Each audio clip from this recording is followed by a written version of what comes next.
नमस्कार बच्चों, आज हम कक्षा 10 विषय गणित प्रश्नावली 4.2 के दूसरे सवाल को हल करेंगे। तो देखिए, दूसरा सवाल हमारा इसमें लिखा है कि उदाहरण नंबर 1 में दी गई समस्याओं को हल कीजिए। तो आइए देखते हैं उदाहरण नंबर 1 में क्या समस्याएं दी गई हैं। देखिए बच्चों, ये हमारा उदाहरण नंबर 1 है और इसमें बोल रहा है देखिए कि निम्न स्थितियों को बीजगणितीय रूप में व्यक्त कीजिए। तो यहाँ पे ये बीजगणितीय रूप में व्यक्त करवा रहा था, लेकिन हम 4.2 प्रश्नावली पढ़ रहे हैं और वहाँ पे हमें इसको हल करना है। तो देखिए, उदाहरण नंबर 1 में दो समस्याएं हैं, पहली स्थिति और ये दूसरी स्थिति। तो पहली स्थिति को हम देखते हैं क्या है। देखिए कि जॉन और जीवंती दोनों के पास कुल मिलाकर 45 कंचे हैं। दोनों 5-5 कंचे खो देते हैं और अब उनके पास कंचों की संख्या का गुणनफल 124 है। हम जानना चाहेंगे कि आरंभ में उनके पास कितने कितने कंचे थे। तो बच्चों, आपने सवाल सुन लिया, देखते हैं अब इसको कैसे हल करेंगे। तो बच्चों, उसी सवाल को हमने ये यहाँ पे लिख लिया है। देखिए, इसको अब हल करेंगे हम। तो बच्चों, सवाल में कंचों की संख्या 45 दे रखी है कि कुल कंचे 45 हैं और वो दोनों यानी जॉन और जीवंती के पास हैं।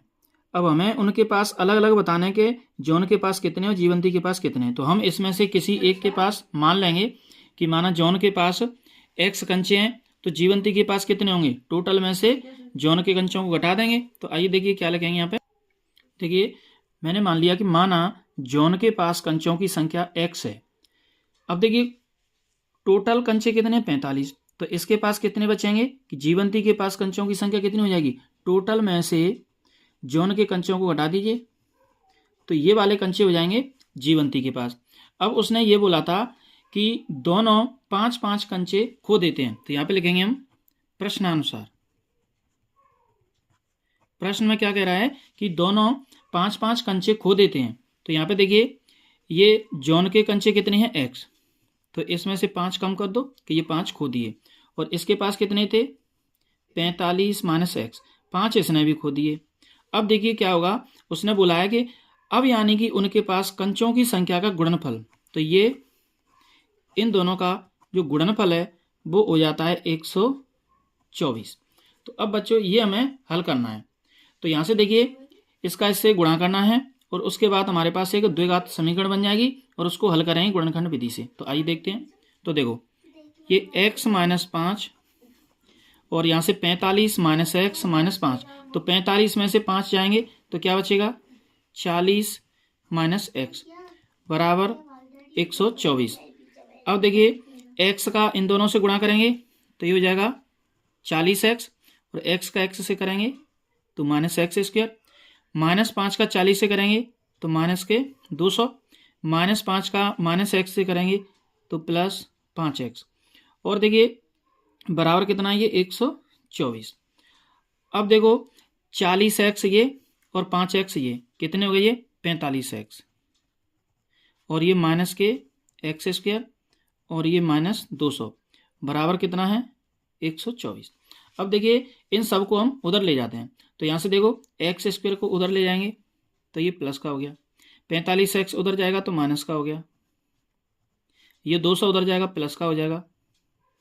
और ये यहाँ पे पहले से रखा ही है क्योंकि इसको हम ले नहीं जा रहे हैं। अब इधर वाली पूरी साइड खाली हो गई तो क्या बचा, 0। तो एक साइड में 0 रह गया, एक साइड में ये सब हो गए। अब देखिए, एक्स स्क्वायर माइनस 45x, 200 और 124 कितने हो जाएंगे, 324 और बराबर 0। अब देखिए, यहाँ पे हमें इसके गुणनखंड करने हैं कि 324 गुणा करने पर यानी कि दोनों का कितना आना चाहिए, प्लस का 324 और जोड़ने घटाने पर आना चाहिए माइनस का 45। तो आइए देखिए कैसे करते हैं। तो यहाँ पे ये है हमारा 324। अब यहाँ पे देखिए, सबसे पहले मैं इसमें 2 का भाग दूंगा तो 2 से ये 2 एकम 2, 2 6 के 12 और 2 दूनी 4। इसके बाद फिर 2 से भाग देंगे इसमें तो 81 बार जाएगा। अब देखिए 3 से भाग देंगे तो ये 27 बार और फिर 3 से भाग दे देंगे तो ये 9 बार और फिर 3 से भाग देंगे 3 बार और 3 से 1 बार। अब देखिए, इन सब में से ये 2 2 3 3 3 3 ये सभी क्या है कि इस 324 के गुणनखंड हैं। इनमें से हम जोड़ा बनाने हैं 2 और उन दोनों का यानी गुणनफल तो इतना है ही, इन सब का गुणा कर देंगे तो हम, लेकिन उनमें हमें जोड़ने से या घटाने से किसी भी एक तरीके से कितना लाना है, 45 लाना है। तो देखिए यदि मैं एक जोड़ा यहाँ तक ले लूँ कि 2 गुणा 2 4, तो अगला जोड़ा क्या बनेगा, दूसरा वाला 3 3 9, 9 3 27, 27 से 81। लेकिन मुझे जोड़ के या घटा के 45 लाना है, तो 81 तो बड़ा हो गया। तो मैं क्या करूँगा कि यहाँ से 2 गुणा 2 4, 4 3 12, 12 ले लिया, और एक ये इनका बन जाएगा 3 3 9, 9 3 27 का। तो 27 और 12 45 नहीं हो सकते, और ना घटने से 45 आ सकता। तो मेरे दिमाग में एक आ रहा है कि यहाँ से ऐसा करते हैं कि ये 3 3 9, इनका बन जाएगा एक 9, और 3 गुणा 3 9, और 9 दूनी 18, 18 दूनी 36, एक इनका बन गया यहाँ तक 36। तो यहाँ से 9 और 36 जो हैं, यानी कि जोड़ने पर 45 हो रहा है, और इनका गुणा तो 324 होगा ही। तो हमारा ये 9 और 36 जो है वो हमारा गुणनखंड दोनों बिल्कुल सही हैं। कैसे, अब देखिए चिन्ह की बात आती है, तो इनका गुणा प्लस का आना चाहिए 324। अब प्लस दो ही स्थितियों में आता है कि या तो दोनों प्लस प्लस के चिन्ह या फिर दोनों माइनस माइनस के हों। प्लस का प्लस से करते हैं तब गुणा प्लस आता है, और माइनस का माइनस से करते हैं तब प्लस आता है। तो हम क्या करेंगे कि यहाँ पे दोनों ही ये माइनस के ले लेते हैं, तो एक हो जाएगा माइनस का 9, एक हो जाएगा माइनस का 36। तो आइए देखिए कैसे रखेंगे यहाँ पे, x² माइनस 9x और माइनस 36x, और ये प्लस का 324 बराबर 0। अब देखिए इन दोनों में से कॉमन आ रहा है x, तो ये हो जाएगा x माइनस 9। यहाँ से कॉमन लेंगे हम माइनस 36, तो यहाँ बचेगा x, यहाँ से माइनस कॉमन जाएगा तो माइनस बचेगा, और 36 का इसमें भाग दें तो कितनी बार जाएगा, 9 बार, बराबर 0। अब देखिए एक गुणनखंड तो आ गया हमारा x माइनस 9, और एक बन जाएगा x माइनस 36 का, x माइनस 36 बराबर 0। अब देखिए यहाँ पे x माइनस 9 बराबर 0 तथा x माइनस 36 बराबर 0। तो यहाँ से x का मान कितना आएगा, 9, और यहाँ से x का मान कितना आएगा, 36। अब देखिए मैंने जो x माना था वो यानी कि जॉन के पास कंचों की संख्या मानी थी, तो या तो जॉन के पास 9 कंचे होंगे और या 36 होंगे, ये दो आ गए। तो हम यहाँ पे लिख देंगे कि अतः जॉन के पास कंचों की संख्या 9 या 36 है। अब देखिए मैंने लिखा यहाँ पे कि अतः जॉन के पास कंचों की संख्या कितनी आई, 9 या 36। तब जीवंती के पास कंचों की संख्या क्या होगी, देखिए यदि जॉन के पास 9 कंचे होंगे तो जीवंती के पास क्या आएंगे, टोटल 45 में से 9 जाएंगे तो कितने आएंगे यहाँ पे, 36। या यदि जॉन के पास 36 होंगे तो फिर इसके पास क्या आएंगे, 45 माइनस 36 9। तो इस प्रकार बच्चों ये हमारा आंसर आ गया कि जॉन के पास कंचों की संख्या यदि 9 होगी तो जीवंती के पास 36 होगी, यदि जॉन के पास 36 होंगे तो जीवंती के पास 9 होंगे। इस प्रकार ये हमारा उदाहरण नंबर 1 की पहली स्थिति कंप्लीट हो गई। आइए देखते हैं सेकंड स्थिति। तो अच्छा देखिए सेकंड स्थिति क्या है कि एक कुटीर उद्योग एक दिन में कुछ खिलौने निर्मित करता है। प्रत्येक खिलौने का मूल्य रुपए में 55 में से एक दिन में निर्मित किए गए खिलौनों की संख्या को घटाने से प्राप्त संख्या के बराबर है। किसी एक दिन कुल निर्माण लागत 750 रुपये थी। हम उस दिन निर्माण किए गए खिलौनों की संख्या ज्ञात करना चाहेंगे। तो आइए देखते हैं। तो बच्चों वो स्थिति हमने यहाँ पे लिख ली है। देखिए कि एक कुटीर उद्योग एक दिन में कुछ खिलौने निर्मित करता है और प्रत्येक खिलौने का जो मूल्य है रुपए में वो 55 में से एक दिन में निर्मित किए गए खिलौनों की संख्या को घटाने से प्राप्त संख्या के बराबर है। तो किसी एक दिन कुल निर्माण लागत 750 रुपये थी। हम उस दिन निर्माण किए गए खिलौनों की संख्या ज्ञात करना चाहेंगे। तो आइए देखते हैं कैसे करेंगे। तो बच्चों हमें इस सवाल में ये ज्ञात करना है कि एक दिन में निर्मित किए गए खिलौने कितने हैं। तो हम इसमें मान लेंगे कि माना एक दिन में निर्मित किए गए खिलौनों की संख्या x है। तो ये हमने मान लिया कि माना एक दिन में निर्मित किए गए खिलौनों की संख्या कितनी है, x।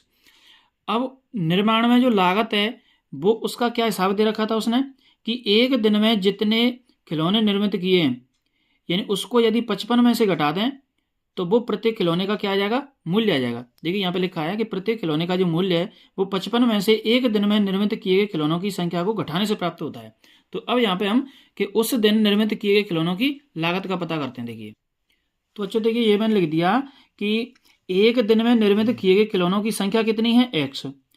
अब लागत कैसे निकलेगी कि 55 में से एक दिन में निर्मित किए गए खिलौनों की संख्या को घटाने पर। तो देखिए तब उस दिन निर्मित प्रत्येक खिलौने की जो लागत है वो क्या है, 55 में से मैंने एक दिन में निर्मित खिलौनों की संख्या को घटा दिया, तो ये मूल्य आ गया किसका, कि उस दिन निर्मित प्रत्येक खिलौने का। अब देखिए उसने क्या बोला था कि किसी एक दिन कुल निर्माण लागत है वो यानी 750 रुपये है। अब देखिए एक दिन में खिलौने कितने बने, x, एक खिलौने का मूल्य कितना है, इतना। यदि इस एक खिलौने के मूल्य को खिलौनों की संख्या से गुणा कर दूंगा तो मेरी क्या आ जाएगी, कुल लागत आ जाएगी। और कुल लागत बच्चों सवाल में कितनी दी रखी, 750, तो 750 के बराबर कर देंगे।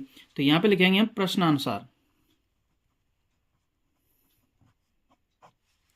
प्रश्नानुसार देखिए कि यहां से ये तो है खिलौनों की संख्या और 55 माइनस x ये क्या है, एक खिलौने का मूल्य। इन दोनों का गुणा कर दूंगा तो ये मेरी कुल लागत आ जाएगी, और जो कि कितनी है 750।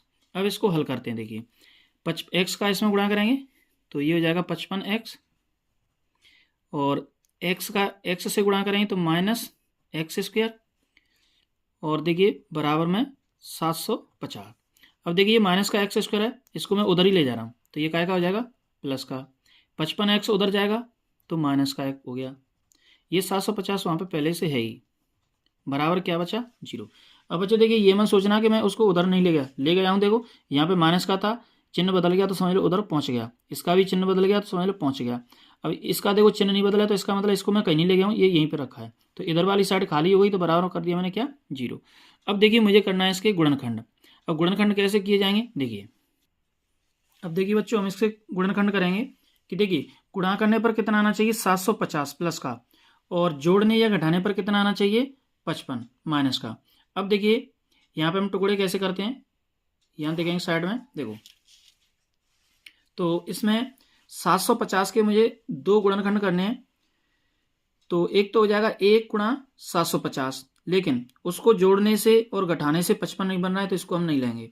इसके बाद में देखिए क्या बनेगा, 2 और 2 में यानी कितने का गुणा करें कि 750 आ जाए, तो 2 और 375 बनेगा। यहाँ पे मैं देखिए सभी को लिख लेता हूँ कि 2 के साथ क्या गुणनखंड सही रहेगा, तो 2 का भाग दे देंगे 750 में, तो वो आ जाएगा 2 3 6, और यहाँ से 2 पंजे 2 7 14 और 2 पंजे 10। अब देखिए 2 के साथ 375, लेकिन इन दोनों को जोड़ें या घटाएं तो 55 नहीं आ रहा।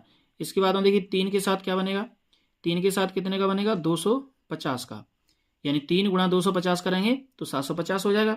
लेकिन यहाँ से इनको जोड़ने से और घटाने से 55 नहीं आ रहा, तो ये भी ठीक नहीं है। इसके बाद देखिए 5 का भाग जाएगा इसमें, लेकिन 5 के साथ कितने का गुणा करें, 150 का। ये 150 कहाँ से है, 5 का 750 में भाग देंगे। इसी प्रकार 3 का इसमें भाग दिया तो ये आया, 2 का इसमें भाग दिया तो ये आया। तो 5 और 150 को जोड़ने घटाने से 55 नहीं हो रहा, तो ये भी ठीक नहीं है। अब देखिए 5 के बाद में 6 का 7 का 8 का 9 का भाग नहीं जाएगा, केवल क्या आ जाएगा, 10 का। तो 10 का भाग देंगे 750 में तो कितना आएगा, 75। लेकिन इन दोनों को जोड़ें घटावें तो 55 नहीं आ रहा। अब देखिए 11 के बाद में, वो 10 के बाद में 11 12 13 14, किसी का भाग नहीं जाएगा, कितने का जाएगा, 15 का। तो 15 के साथ क्या आया, 50।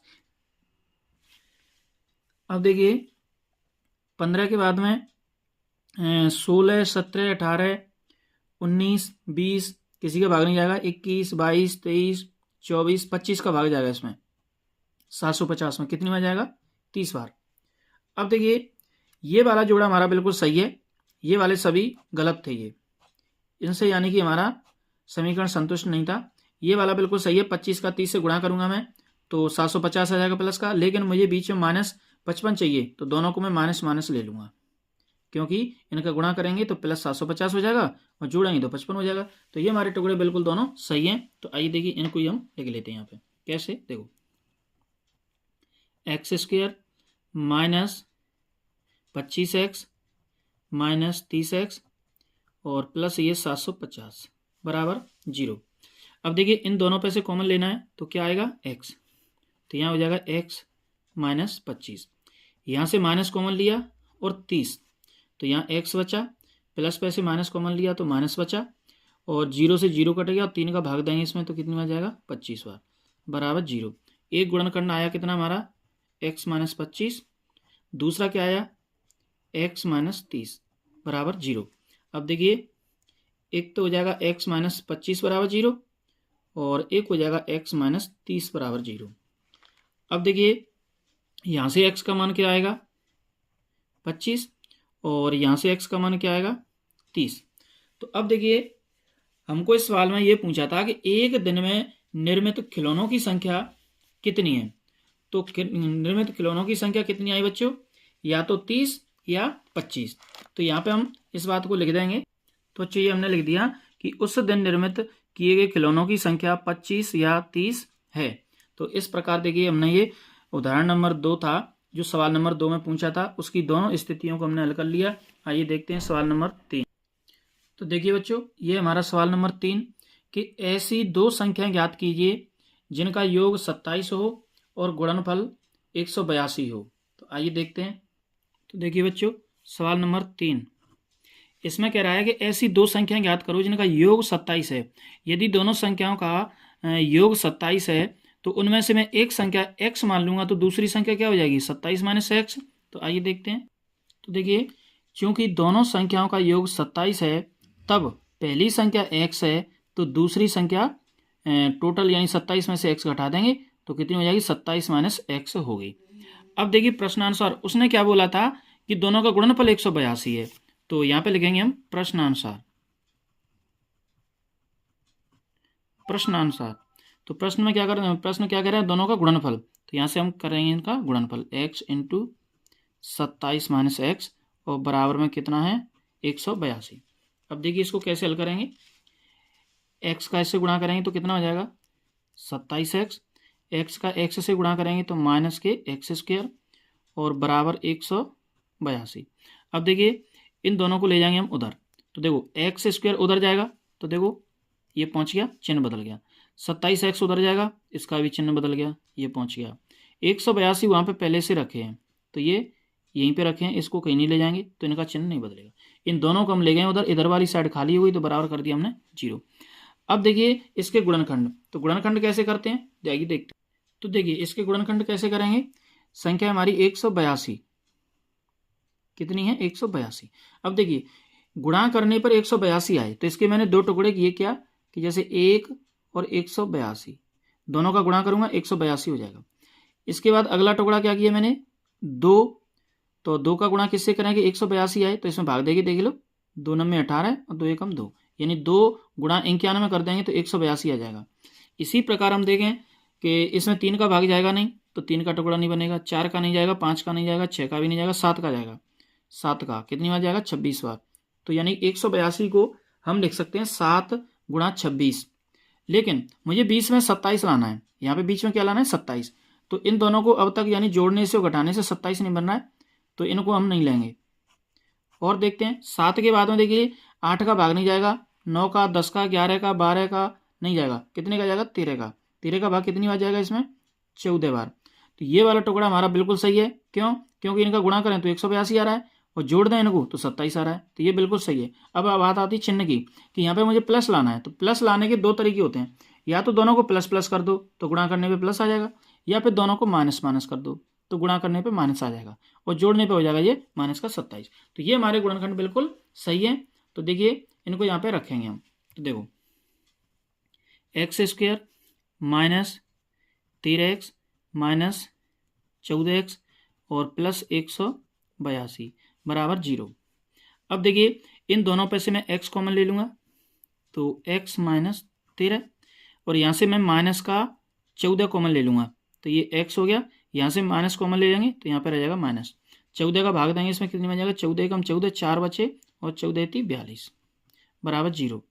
अब देखिए यहाँ से x माइनस 13 और एक बन जाएगा x माइनस 14 बराबर 0। अब देखिए यहाँ से हम x माइनस 13 x माइनस 13 बराबर 0 रख देंगे और x माइनस 14 बराबर 0।